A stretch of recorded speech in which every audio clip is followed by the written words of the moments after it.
Global History Night, y'all, and we are live. Yes. What's up, everybody? What's up, Roselle? What's up? This before we get this started, I wanted to apologize to Anna. We missed a couple of shows because of me. I enjoy Anna's shows, so everybody knows nobody's trying to do anything weird.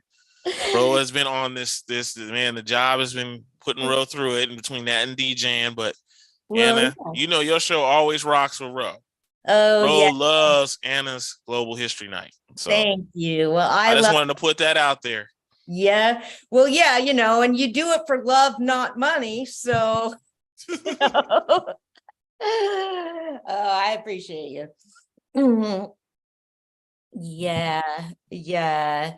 So, it happens. It happens. I mean, damn, Vallejo's been fucking crazy. I'm listening to, Yeah, what is going on, dude? I yeah. went to the 99-cent store this weekend. Mhm. Dude, it was like a homeless brawl Oh, in the really? parking lot, and people don't even trip no more. They just let them fight, I guess. And I was like, what is going on? Yeah, yeah, yeah. Well, then it's the city, they've declared a state of emergency over the police force, over having such a small police force. And declaring a state of emergency is just something to make it sound like they're doing something. Right. I mean, they've had the same thing for a long time. And so then they announced that they were going to stop responding to alarms. Like, why do you announce this shit? I mean, you may as well announce you're like going on vacation or something. Right. But meanwhile, because a lot of them are false alarms, but then there's a lot of people, but because I know people that have alarms, and a lot of people, I mean, if you're going to have alarms, you may as well have a Ring camera or whatever in your home so you can see what's going on. And so there's people that had seen burglars in their business and still can't get the police to come out. So I don't have there's so many false alarms. That's not the problem, really, is whether they respond to alarms or not. I mean, but not responding when then like somebody said that like the Grind Cafe on Tuolumne has been burglarized twice in 2 months or something, and they cut off his insurance company, cut him off. Wow. Yeah. Yeah, I mean, that's fucked up. They shouldn't be able to do that. I mean, if you don't, like, okay, you pay for this service, but they cut you off if you use it. So that's really fucked up. I mean, how is the guy supposed to stay in business if he doesn't have insurance? Right. So yeah, that is bullshit. That is really lame. So I don't know, man. There's never a dull moment in Vallejo, but there's good stuff going on. There's arts night every Thursday in August. There's going to be bands and arts and stuff downtown. So I'll be checking that out. Last week I just sort of felt like staying home, so I missed it. And there's the art walk. So on second Fridays, and then my friend Janet has her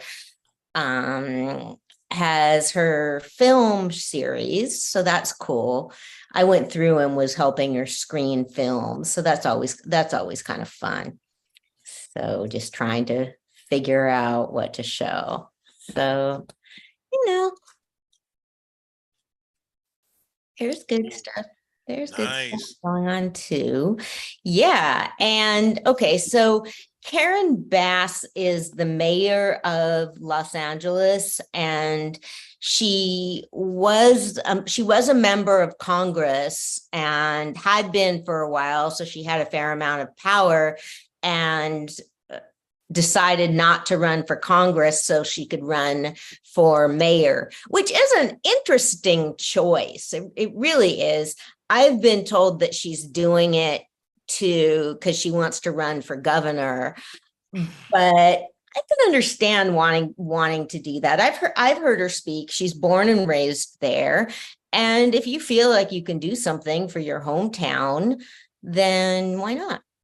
Right. So she said that she was going to end homelessness, and she took office in December, and since then she's moved more than 14,000 homeless people into temporary housing.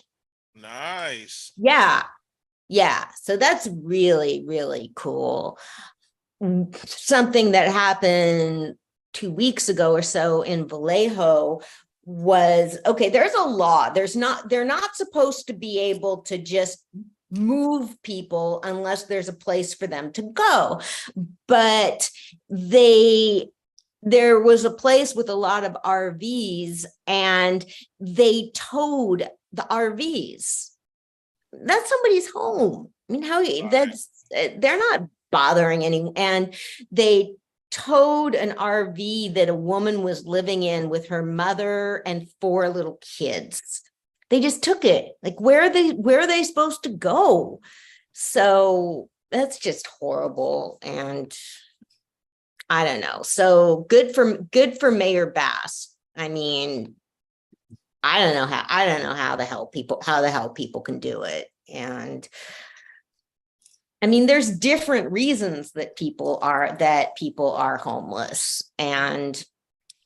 But when you lose or unhoused, but once you lose your home, it's even harder to get another one, because people are just trying to survive, and it's hard to contact people, and they're met with suspicion. And then a lot of new places will require you to do your first and last and deposit and all of that. And most people become unhoused because they can't pay the rent. So how are they supposed to come up with all that money to get something else?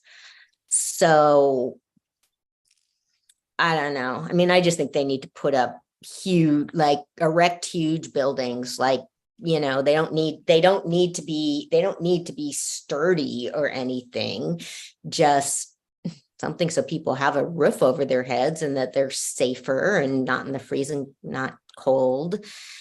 And yeah, I was coming home the other day, and I went, this dog was barking at me, and this lady apologized, and she said, "Oh, he does that to anybody that comes near my camper." And I just said, that's cool. I mean, it's a big deal for people to have an animal to protect them. Yeah, that stuff is crazy. It is so crazy. Yeah. Yeah. And it's just everywhere. I mean, everywhere you go, there's tents. And I kind of remember people starting to talk a lot about homelessness in the 80s, I guess. And it was always, I mean, it's always been a problem as long as I remember, but not where every single street has tents pitched on it. And I don't know. And Vallejo's starting to get packed, man. It is. And the problem is, when areas become unsafe for other people, parks get destroyed, and so people can't take their kids to the parks, and that's not right. So yes. So meanwhile, I mean, good luck, Mayor Bass. She's dope. Wish she would come. Yeah, wish we had somebody like her, but Okay, so Florida has been going fucking crazy with rules about what you can say. And it's weird because supposedly Republicans, one of the things they say is that they don't want government overreach. But then here we have the governor of the state passing all these laws about college, about schools. And those kind of decisions should be made. It should be made by the schools. And I have no objection to parents being more. I don't know. I mean, I think unfortunately it just becomes drama for everybody. And it's unfortunate because a lot of parents just simply don't have the time to get involved with the schools, or they have other stuff they want to do. They shouldn't have to. But so in the state of Florida, at a college in Florida, the board members have dismissed the college's head librarian, the director of diversity programs, and denied tenure to 5 professors who had been recommended for approval. And to my understanding, I don't think it's not board of directors that are supposed to determine tenure. And so for people that are unfamiliar with tenure, it means that it's something for colleges where basically you can't get fired. And the reason it is and so it's just always something that university faculty and professors and assistant professors and all of them are really trying hard to get, because they have no job security other than that. And it is supposed to be to protect free speech, that when they have tenure, they can't be fired for expressing themselves. So it's just crazy. Boards of directors are not supposed to be able to do that. That's supposed to be a faculty decision. It's made by members of that professor's department. And it's committees, and they are supposed to switch off being on committees so nobody gets too much power over admissions. I was reading an interview with a doctor who was he was a pediatric surgeon that was running a clinic in Mississippi, and he was a gay man with children, and he left his position. Him and his partner just said they don't feel safe, and we're moving elsewhere. So on one hand, we have all of that craziness, and then we have things. There was here in Seattle, there's the Experience Music Project, and there's a exhibit about Harry Potter, but they removed any references to J.K. Rowling, the author of the series, because there's some official there who says that she's hateful. And I mean, I remember this happening when the Museum of Rock and Roll and it's called the Experience Music Project or something like that. They wanted to remove Michael Jackson. Whoa. And yeah. Why would they want to remove Michael? Because he was accused of child abuse. I was, right when you said that, I was thinking that at the same time. Yeah. That's probably why they wanted to remove him. Yeah. A, he was not convicted. And B, one of the things that was pointed out at the time was these are rockers and musicians. They are not supposed to be like, they're they're not supposed to be role models or what, or Right. yeah. I mean, there you can find all, I mean, Jerry Lee Lewis married a teenager. I mean, that's the example people give. I mean, like a 14-year-old cousin. But it's just fucked up. You're denying people the opportunity to make their own decisions. And it's fucking bullshit. And they're equating what she says with hate speech. It isn't hate speech. It's an opinion that a lot of people disagree with. Then, okay, I went to my niece's bat mitzvah, and I was mentioning I'd sent her a new book about Polly Murray because I wanted her to have it before anyone else in her class did. It was written for young people by Polly Murray's niece. And so I mentioned it, and Anya said that they talked about Polly Murray at her school. And I was like, oh, that's cool. And she said they had an interesting part of the discussion about her pronouns. And I was like, and so other people there at the event were like, oh, who's that? It was the dinner the night before the ceremony. And it was just, I mean, here's people that don't know who she was, and so they're trying to figure out why I'm saying that. And that's not what makes her fucking important. It isn't.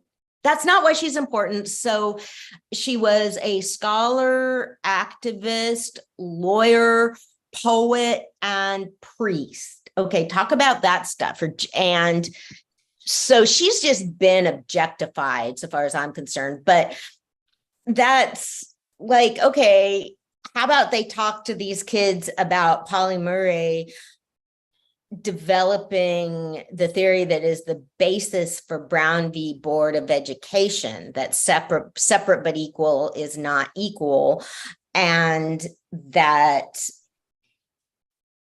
those are, and how about she was one of the founders of the National Organization of Women, and you pricks don't want to say she's a woman. And yeah, so I was saying there was all this stuff going on. So then I just said to my niece, and she's really cool because she listens, and I said, hey, Anya, I said, okay, Anya, I want you to listen to this. That is something that a lot of people are interested in, and that it's talked about. And it's good that it's good that it's a something like this is, it's good that your teachers are doing this, because I didn't want her to think that I was criticizing her teachers. They're just saying, like, basically the material, that's what's being distributed in film and all of that. If people are going to present the information that's presented to them. So meanwhile, that's fucking Washington State, and as opposed to Florida, it's going to flip back. They're censoring Shakespeare. I mean, it's true. Shakespeare's filthy. But that, it's, so I don't even know, like, basically it is on all sides, and very much in the Zionists and anti-Zionists. I mean, basically whatever theory is dominant, whatever community you're in thinks that the other side is hate speech and racist and stuff like that. Whereas it's just different opinions. I was having this conversation with Janet last night about the films, and there was a reason that I didn't think a film was a good selection, and there was a reason that she thought it was. And I was just saying both things are true. It's a lot of people just cannot comprehend the concept that both things are true. Wow. Yeah. So this was a couple weeks ago, and I don't remember where it was at, but a janitor flipped a night janitor flipped a switch while they were cleaning of a freezer, and it destroyed 25 years of research. Because with science and cells, I mean, there's just all these things that you just have to have time. You have to watch how cells develop. It's $1 million worth of damage, but I mean, talk about academia. There were people would have been doing their dissertations on this material, doing their thesis on it, writing articles, and I just can't, it just amazes me. I can't comprehend how you can come back from something like that. And there was a sign up that said it was something or other, it was making a buzzing noise, and there was a sign up saying ignore. I mean, a janitor was like confused or something and flipped a switch, but the sign was confusing or something. And so I feel so sorry for the janitor. Oh my God. That's crazy, man. That is really crazy. And so the company that the cleaning company is being sued by the university, but it doesn't even matter. I mean, with something like that, yeah, it's money, but it's like, what are people going to do that were relying on this? You can't replicate things like that. So if you have some specimen or something that's been growing for 25 years, it's going to take another 25 years. So yeah, I was always afraid of doing something like that when I worked nights. I mean, when I worked nights in the hospital, I mean, you'd go down to get a patient something to eat, and there were freezers, and that was just food safety, which is very important. But we deliver samples and stuff like that, but fortunately I didn't need to deal with the cells, all of that.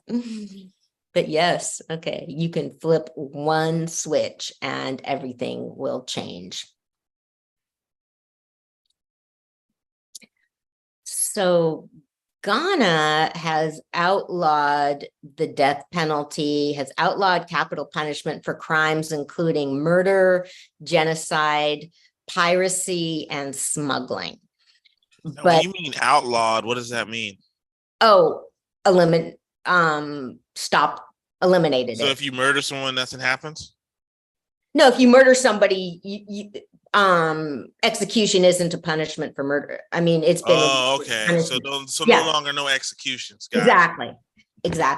Except for high, you can still get the death sentence there for acts of high treason. Wow. So yeah. So if you try and overthrow the government, you're in trouble. But if I go up and stab somebody, I'm good. I'm not good, but I'll be able to live the rest of my life in prison.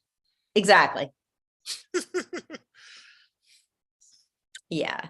I mean, I don't believe in the death penalty. Do you? I'm kind of two-sided on it. It's kind of one of them things where, you know what I'm saying? I wouldn't want to kill nobody, but I can understand if someone wanted them killed, if they didn't kill other people, Yeah. So my only thing against it is for the people who are innocent. Yeah. Who get caught up into something, and then, it's down to the last minute, and, what if you already then executed them and then you find out they were innocent, But that's a separate problem. I Yeah. mean, there's people that are living their lives in prison for who were innocent. Yeah, and that's my main reason for the death penalty, not not using it.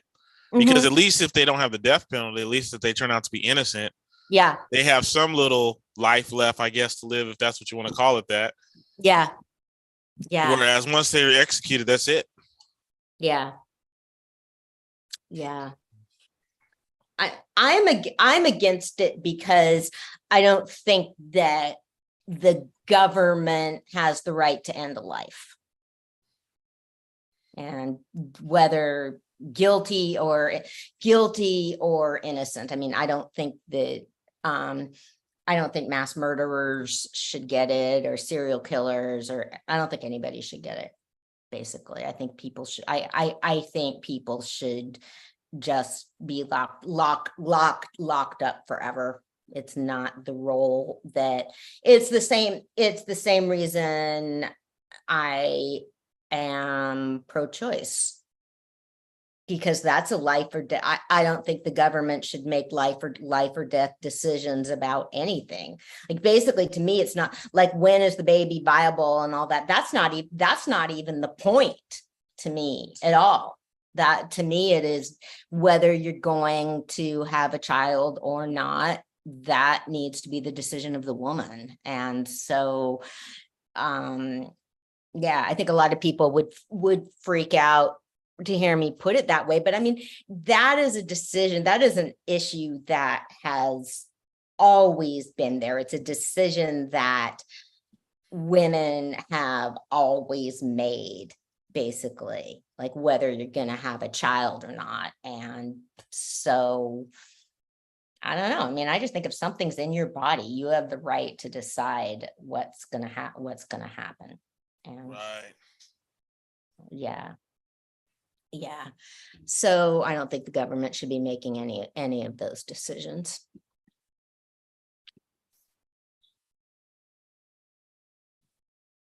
So Henrietta Lacks is a lady that we've talked about. She was an African American lady in the 1950s, and who had, I think it was cervical cancer, and her cells were taken without her consent and used in scientific research.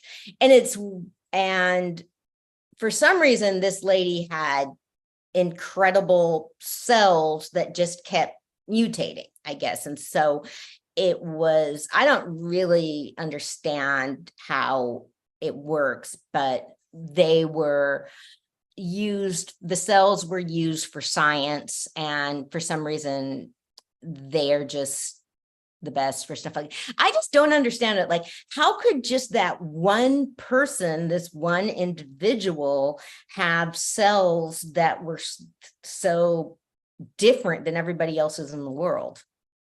So it's called, like, the book about her is called The Immortal Life of Cells. Like, basically, she had cells that just kept replicating. So, wow. Yeah. So that's why the cells were used for research, and they were used by pharmaceutical companies that have made millions and millions of dollars off of medications, and her family never saw any of it. So that's what their lawsuit has been about. And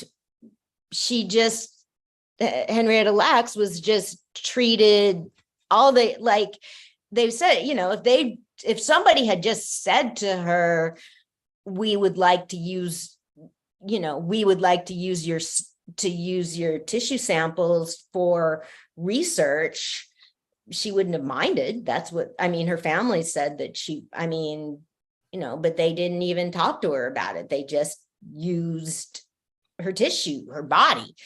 So her family has won a settlement. It's really confusing to try and do a lawsuit like that, because who are you gonna a bunch of different companies have used that material, the cells or the tissues or whatever. So I'm not even too sure who they can sue, basically, but they managed to sue somebody.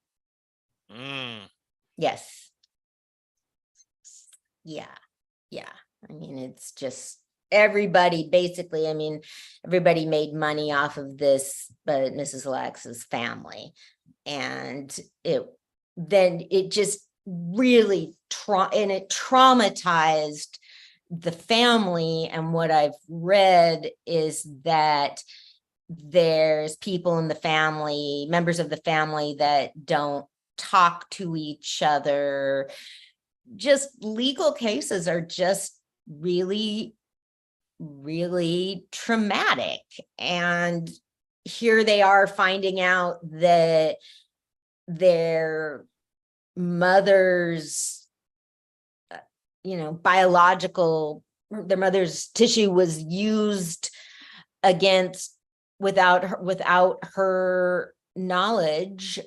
And yeah, so I mean, it's morally wrong. And certainly if everybody else is making tons of money, the family should have some too. But I don't even know. I mean, it just all, like, there was a movie made about it. And well, there was a movie made about a book that was written about it. And part of the like some family members got money from that and other family members didn't. So it's just, I think it's just what you call generational trauma. Yeah. Yes, that is generational trauma. And okay, this is another piece of generational trauma.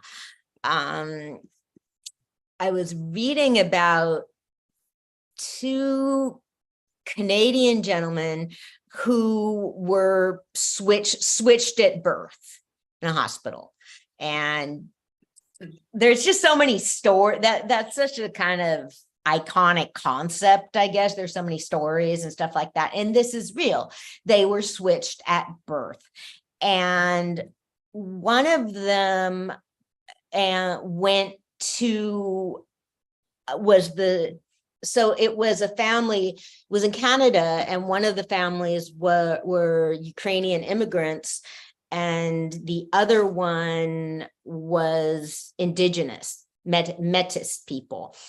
And so they were switched at birth. And so the kid, they're in their 60s, and so the boy that was raised with the indigenous family went through the trauma that was perpetuated on indigenous communities. He and his sisters were removed from their mother's care and separated.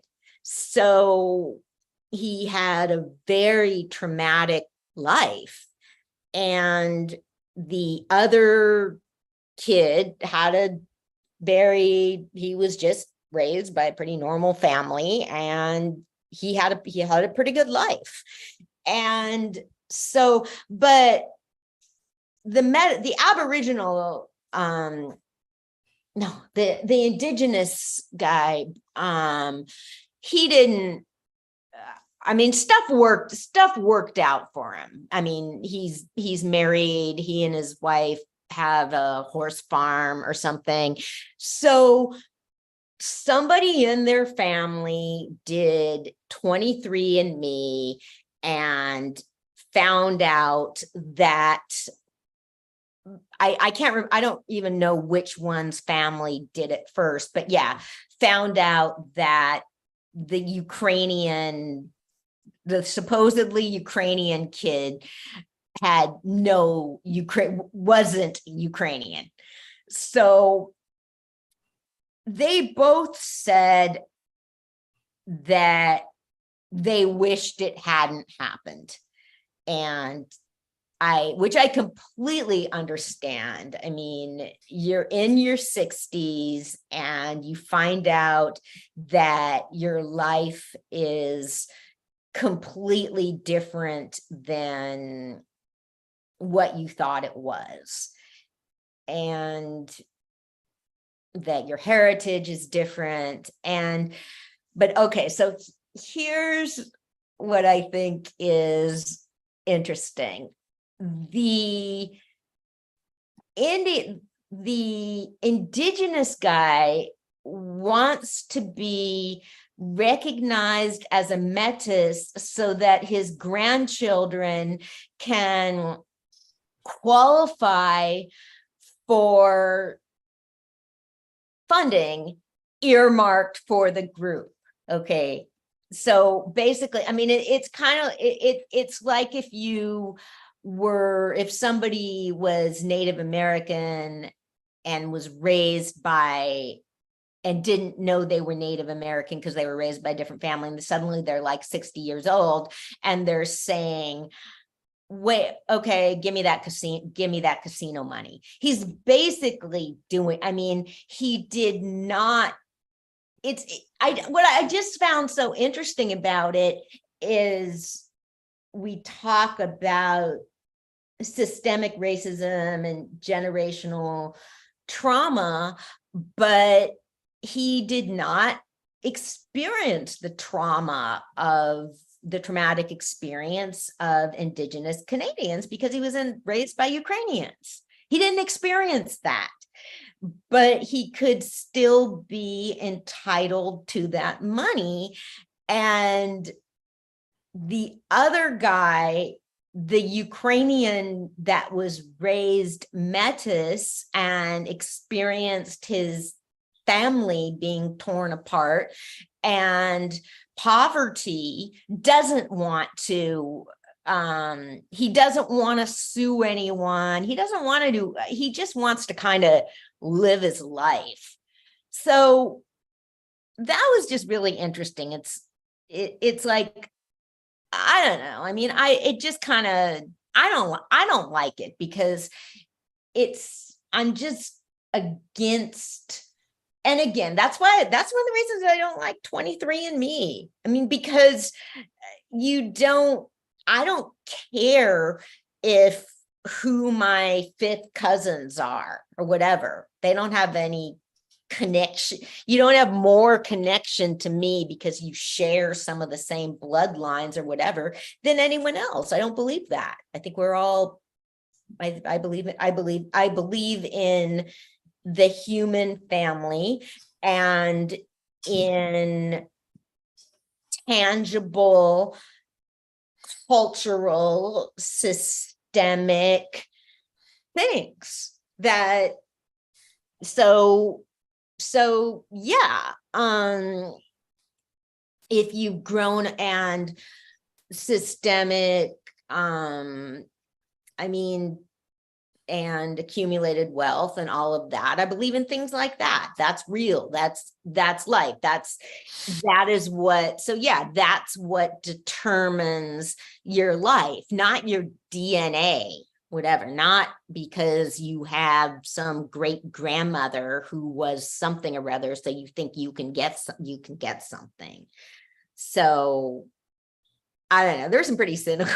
I mean, so, so basically you have the person that was raised with privileges and advantages who now wants more because he's figured out a possibility to get more.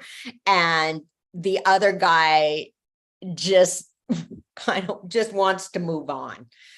So yeah, there you go. I mean, it's like, because I mean, people do that all, it's not just for, I mean, I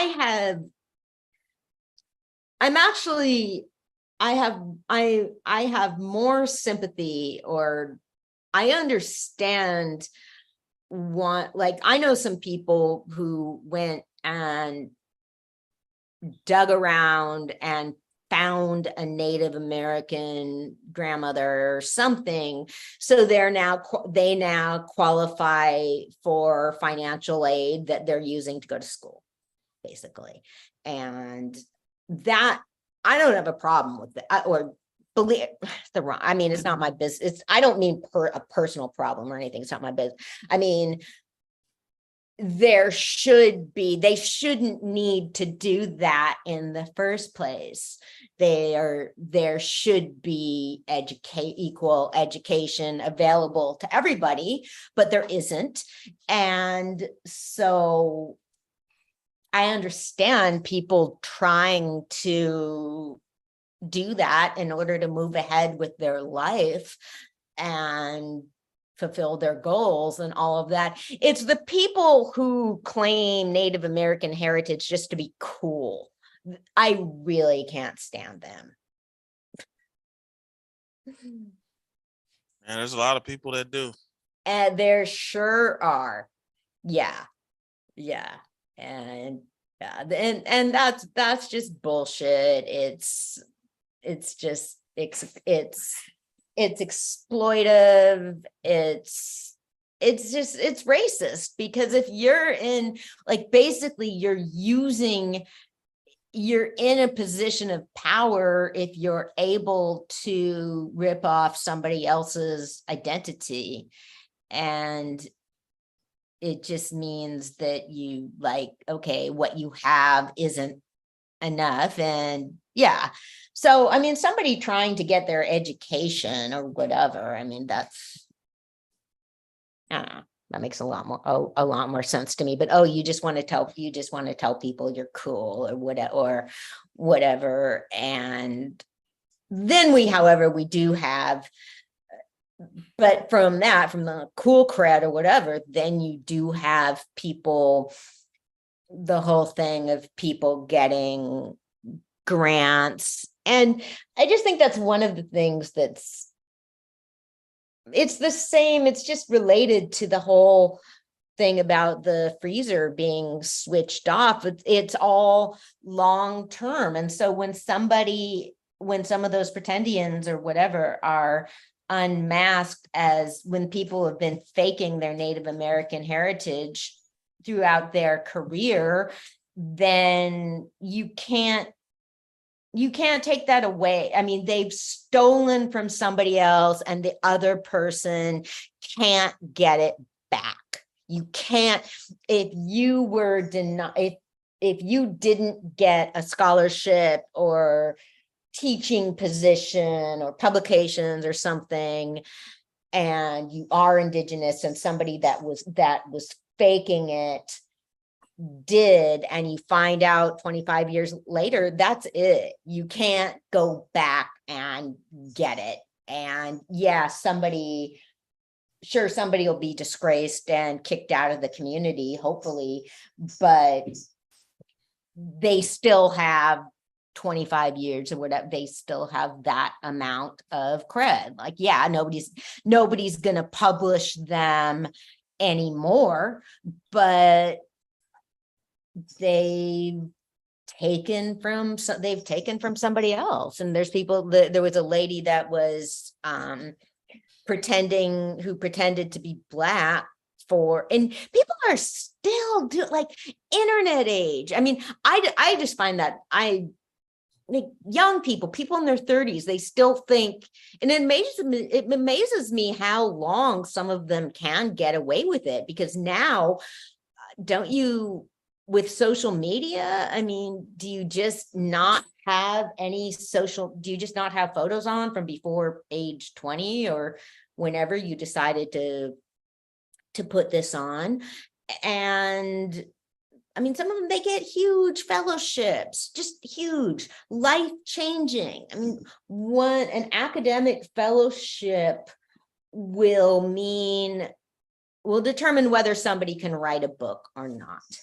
And like with, I mean, and I'm just like with my, I'm just real critical of how that's come down in the Bayard Rustin community. Like, in a way, I mean, if somebody publishes my comic book, or it's mine and Alan's, I mean, I don't really feel that, like, well, I'm self-publishing in the first place.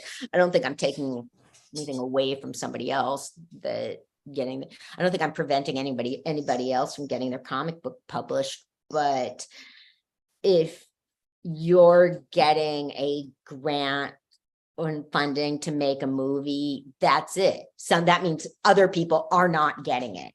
That's huge. It determines your life. So, and in academia, that will mean whether you can get a job or not. So it's just fucked up. And so when you see somebody that had, like, when you've lived 60 some years of your life, and then you find out something or other, and you find out, like, oh, okay, well, I didn't know this about me, but now I can get, now maybe my grandchildren, now I want to get something, now I want to get more, even though I did not experience any of this. So yeah.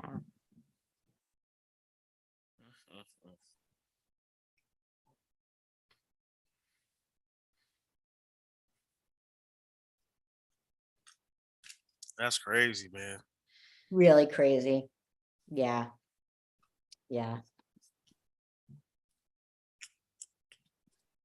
Okay, so Joe Biden is going to create a new national monument in Arizona that will protect the sacred ancestral places of Native Americans around the Grand Canyon, but block expanded uranium mining. So, okay, go Joe. Good job.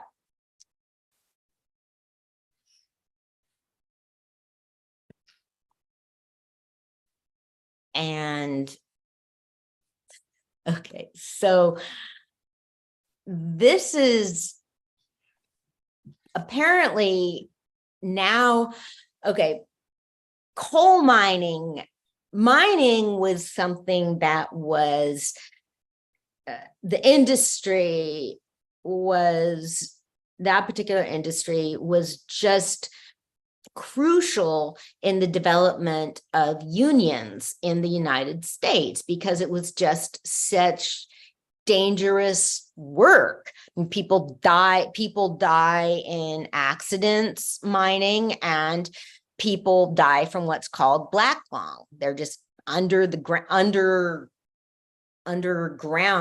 for 10 or 12 hours at a time, breathing coal dust, and they die. And so miners were that's where one of the ways that unions were developed, and people really fought for that. And I guess apparently now more people are getting black lung. Just fucking crazy. I mean, I thought when I saw that, I was like, what the fuck? Wasn't that something that they had in the 90s that people fought for? But now, because regulations have been relaxed, so people are fucking dying of it. I mean, it is 100% preventable, and there's just no excuse. It is known to be hazardous. So I guess we can thank Trump. Yeah, because there's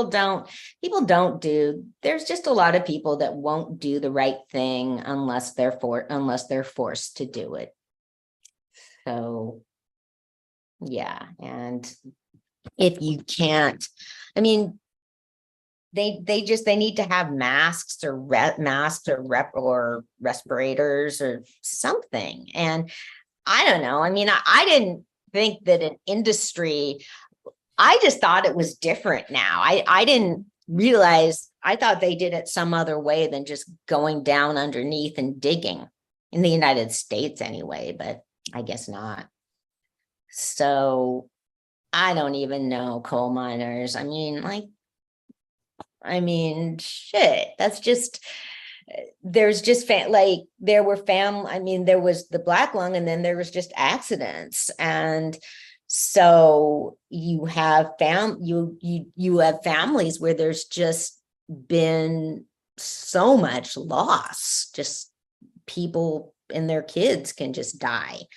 So I don't know, man. That's fucking crazy. And I just want to read some more about it. And if I were some of those early labor union ghosts or whatever, I would be pretty fucking furious. Basically.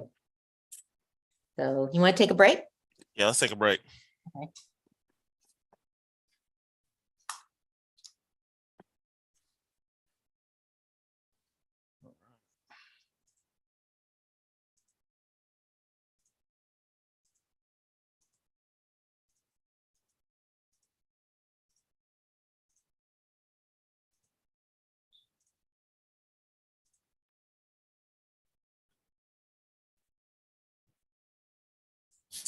Yeah, come on. His swag is up, money he has enough. Yummy, how could I pass him up? We in the club, we drunk, we passing cups. He whispered he wants me, he want me to gas him up. But I ain't no passenger, I'm a rider. You won't see everyone inside her. Like a 300 Chrysler, fly pair of jeans, fresh kicks, nice shirt. What that ice word? He never looking at price first. He ain't cheap with a wallet and deep with knowledge. I'm a self-made diva, believe I keep it solid. And they don't really know that I'm a secret closet freakaholic. Now I'm feeling like those rounds of drinks work. Let's go to the left with no blinkers. I'm wet.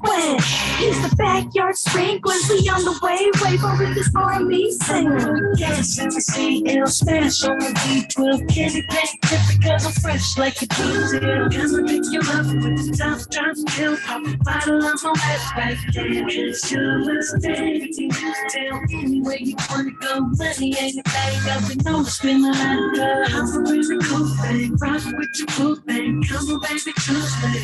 I put on lingerie, you put on Marvin Gaye. I know I got you starving way. You remind me of Brett Favre the way you keep coming back. Matter of fact, you running back to get under that. Old school wanna play a game of hide and go. Get the same rules when you finally go hit it. You good with women? Come on, keep the party hot. Squeeze the lemon, doing tequila body shots. Blame it on the drone, I need a sip slower. He licking off my neck, hips, shoulders, my chest, lips, got my body flipped over. Both of us tipsy, the bottle tipped over. I'm losing on purpose, we playing strip poker. Cause you the one I wanna rip clothes for.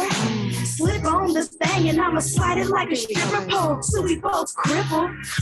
Summer gas in the CL smash on the V12 candy paint tip because I'm fresh like a diesel. Gonna pick you up with the top drop pill, pop a bottle of my wet right there. Sure, stay. Tell anywhere you wanna go, money ain't a thing. I've been on spin my life. I'm a really cool thing, rock with your cool thing. Come on, baby, choose me. Tonight was kissing by 10 before 11 p.m. We was getting it in, cause he got it like that. Yeah, I got it like that. Cause he got it like that. Yeah, I got it like that. We hooked up at 9, was kissing by 10 before 11 p.m. We was getting it in, cause he got it like that. Yeah, I got it like that. Cause he got it like that. Yeah, I got it like that. I was blessed with this incredible song to match my incredible dong. The bra matches my edible thong that matches these stiletto heels. Have a taste of this milkshake. Grab your knife, take a slice of my little cake. How much pressure can a V12 steering wheel take? Riding, okay, so my stiletto heels play. Gas in the CL smash on the V12 candy paint tip because I'm fresh like a diesel. Gonna pick you up with the top drop down, pop a bottle of my wet right there. Cause you're stay.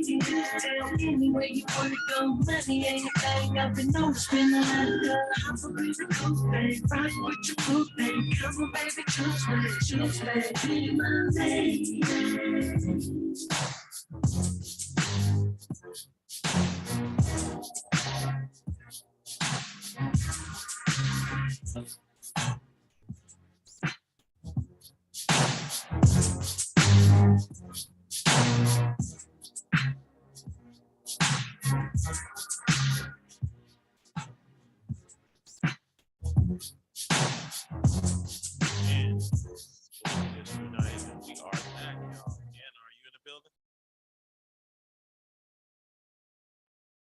Yes, I am. Let's do it. Okay. Who have we been listening to? That was Kelda. Oh, okay. Okay. Yeah, they're Kelda all, music. oh, okay. Shout out to Kelda. Yes, thank you. Thank you, Kelda. There were a couple Vallejo articles about like history of hip hop and stuff like that. So I was looking at it like, okay, wait, who on Vallejo Times Herald is writing this?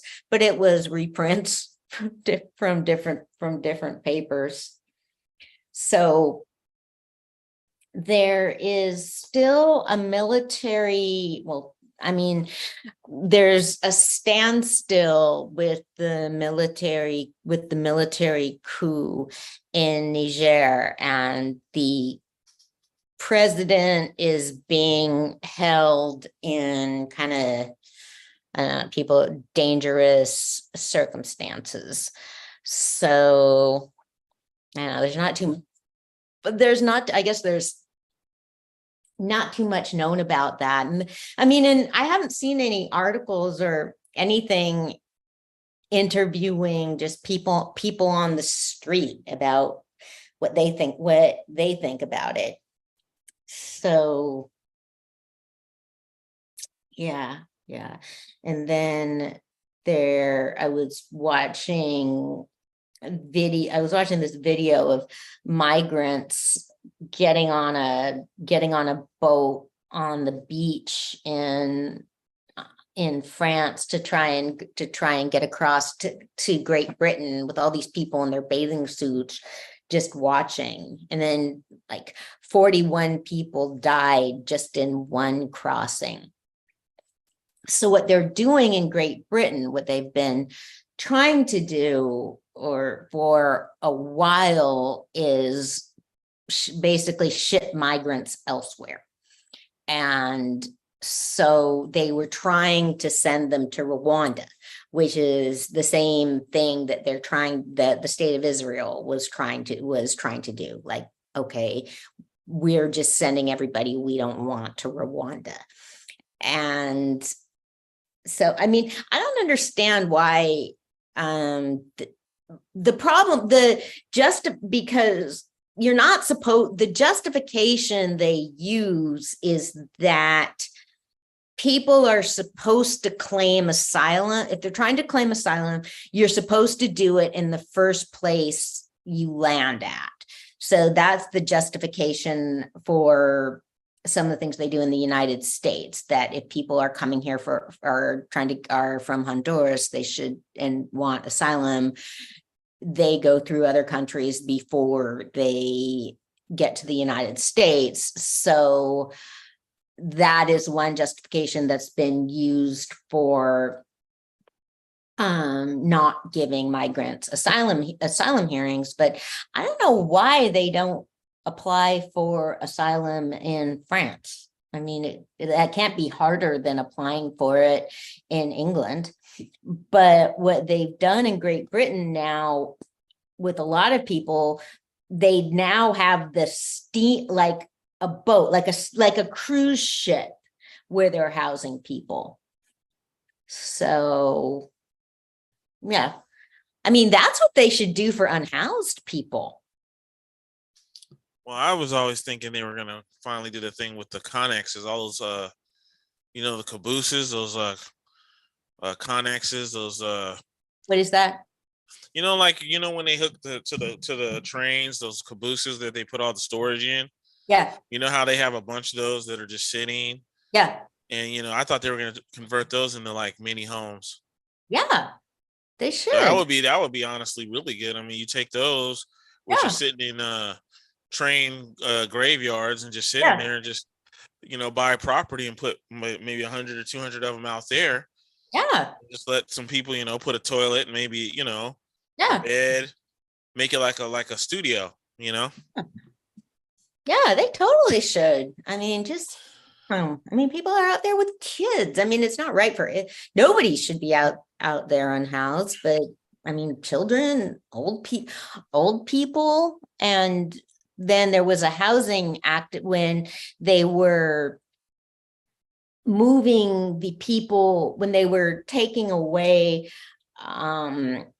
taking away the trailer from the family that here, and a guy that's a homeless activist who I actually think is kind of a jerk, but he got in the way. He was like trying to physically get in their way. So he was arrested and then had a heart attack while he was being driven to jail or something. And fortunately, he managed to get taken to the hospital because, of course, nobody was paying attention to him having symptoms of a heart attack.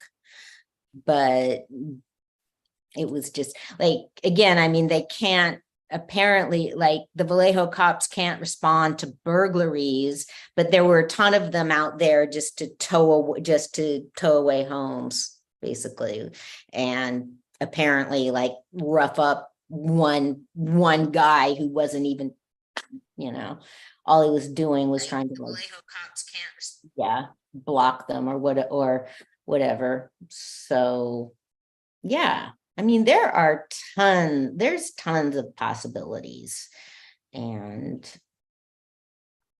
they're just, and then, so like with their state of emergency, like that's the sort of thing where just the more you talk about it, just the more attention it gets. So they're asked, like, what does that mean? I mean, if they're going to do something like declare a state of emergency in the city, go to the county, go to the state, ask for the National Guard or something. I mean, that's perfectly logical. Basically, they've declared this state of emergency, so they're having meetings about it, and that's it. Nothing is changing. Like, okay, there should be some category or some way to make something happen. Okay, so otherwise why do it? People do that. They did that in Seattle, like they declared a state of emergency about homelessness. So, okay, well, then what?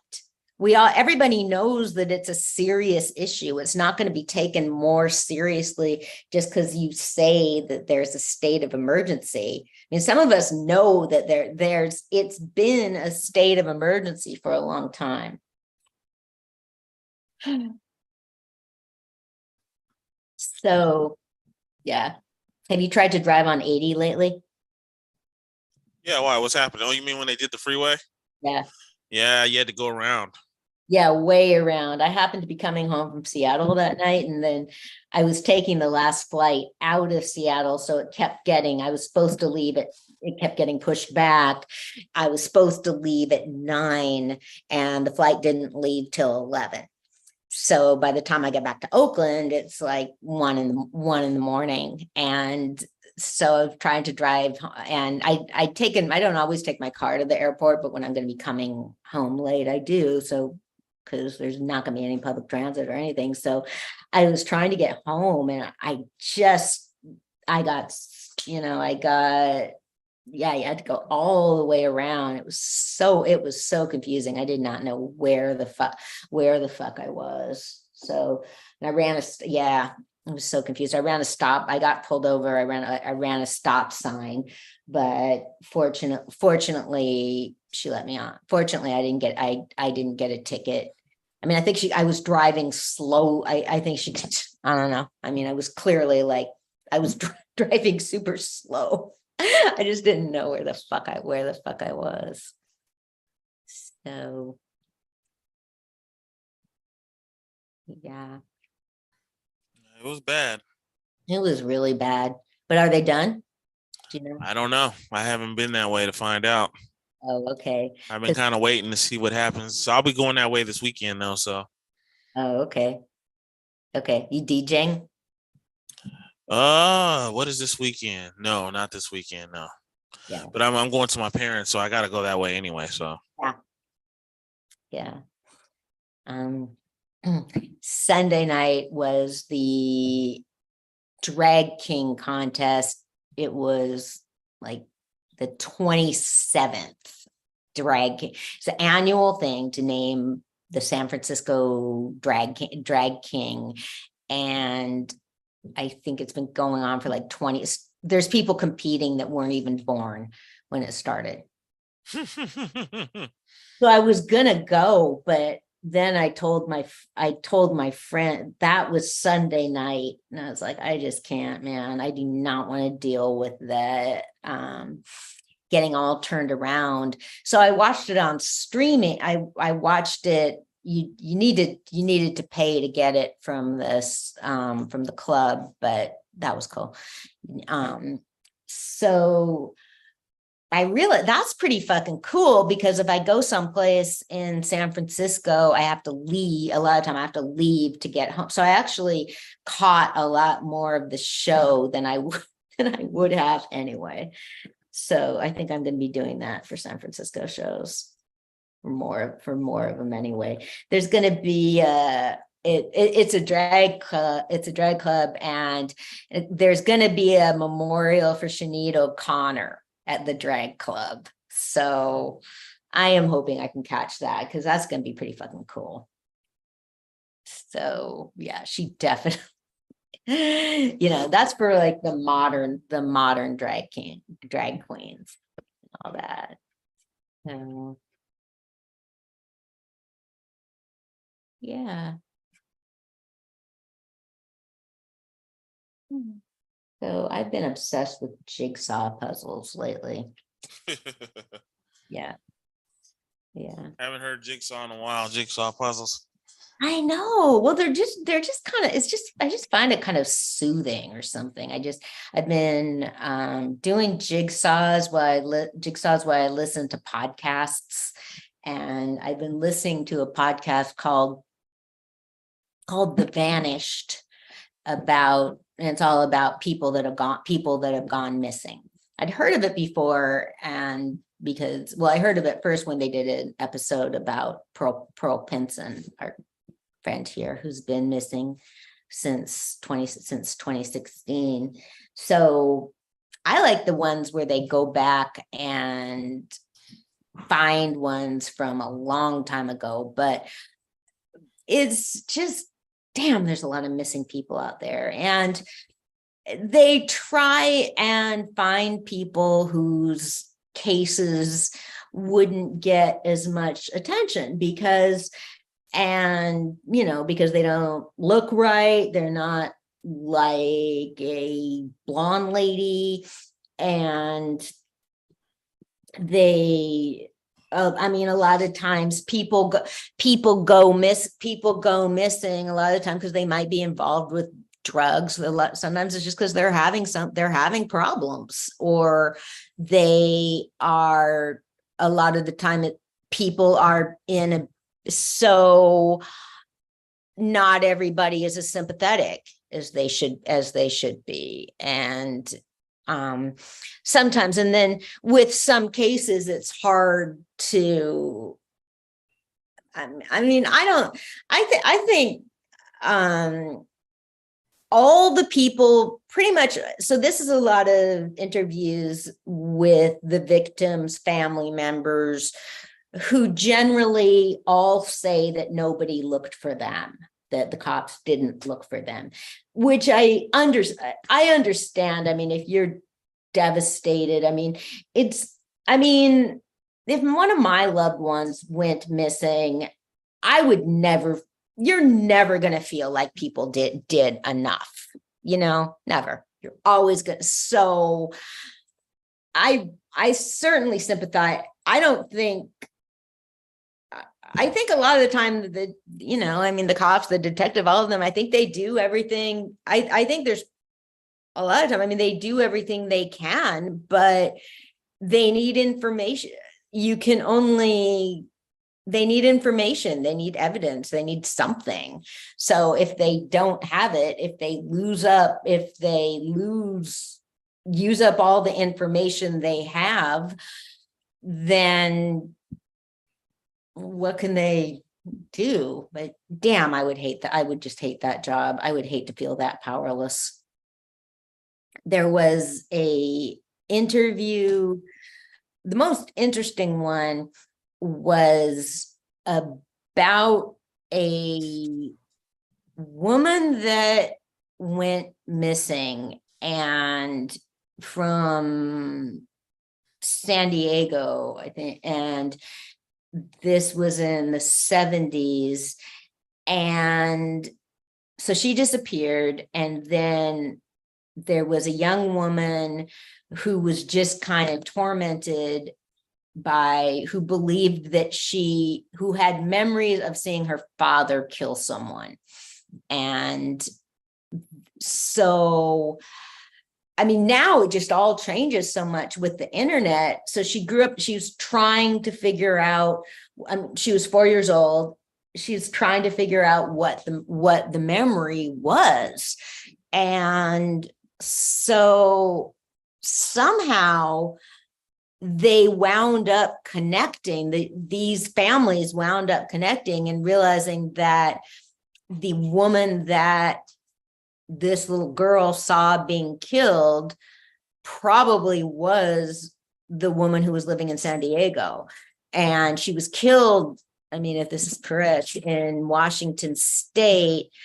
And she had lived in Washington State and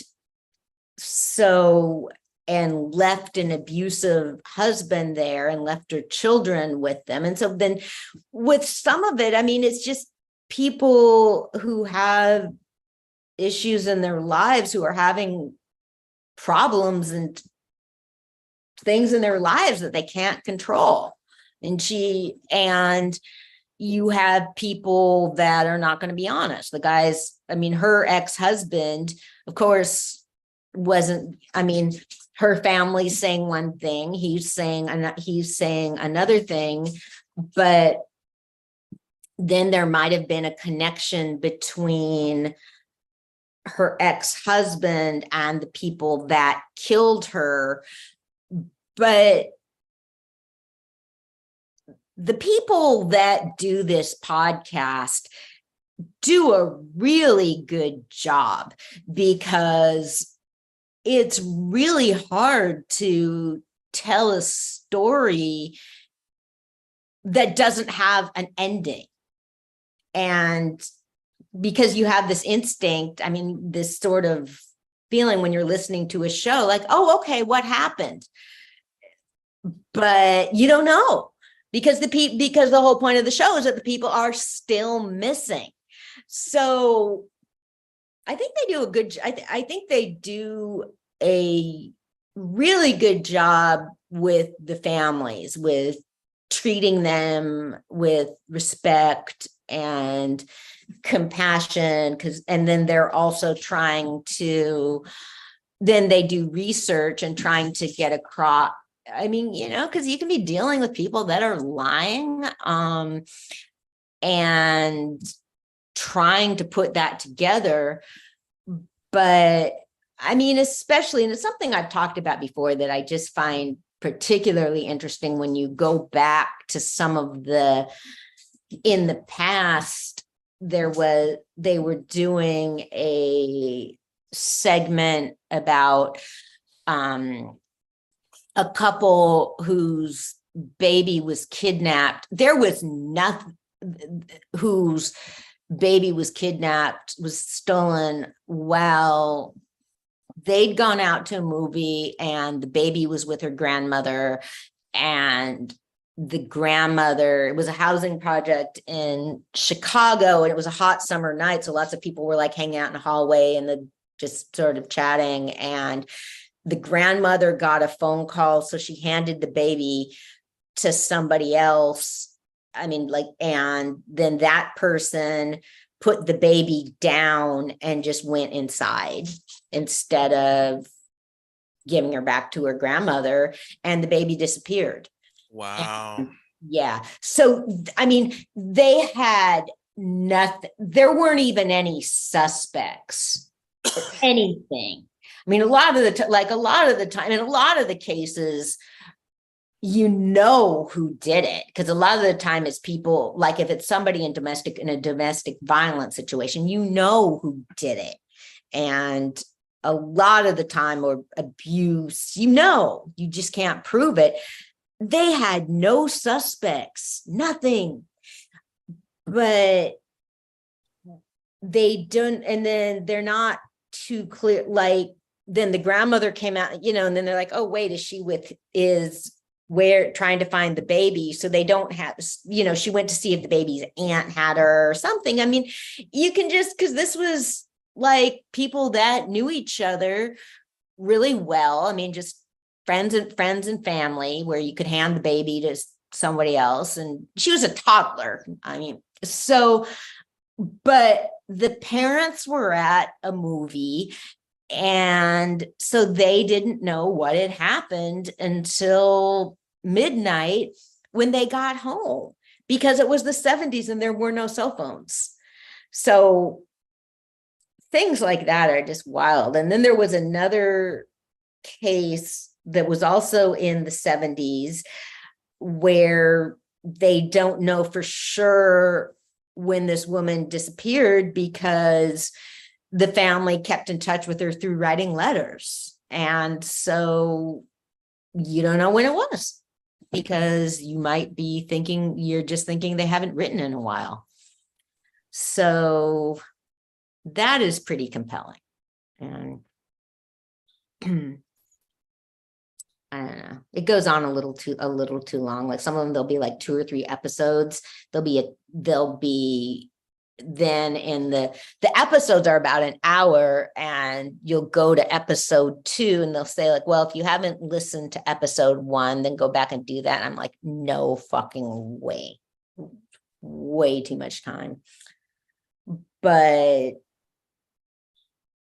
it's just, I think it's the worst thing that can happen to you, having your relative disappear. Just your loved one, I think, is the worst thing that can happen. Anything. I think it's worse than something horrible. I mean, yeah, it's worse than knowing something horrible happened to them, because something horrible happened, but you don't know what it was. Very true. Yeah. Yeah. So, you got any announcements to make? Nah, none from me. Okay. Well, the comic's coming out really soon. It's at the last stage, and it's now with Bayard Rustin's partner. The final thing is showing it to him, and it was driving me nuts, because I'm like, why isn't he getting back to us? God damn it. And he finally did get back to the artist, and because I'd asked the artist to, okay, I was like, okay, you do the final thing so that they know that you exist and I haven't just hallucinated you. But I was so nervous. I called Walter today, and I mean, I wanted him to say that it was amazing and brilliant, but I mean, I've never met him. I mean, it's weird to talk on the phone to some, and I always feel really weird talking to him on the phone, because I don't know, he's just and so Alan is going to talk to him tomorrow and get edits, but it's all just basically like line edits now, and then we can finally fucking print it and get it out. He was asking like, how are you going to distribute it? And I'm good. I think a lot of people don't understand self-promotion, but it's all I've ever done. So,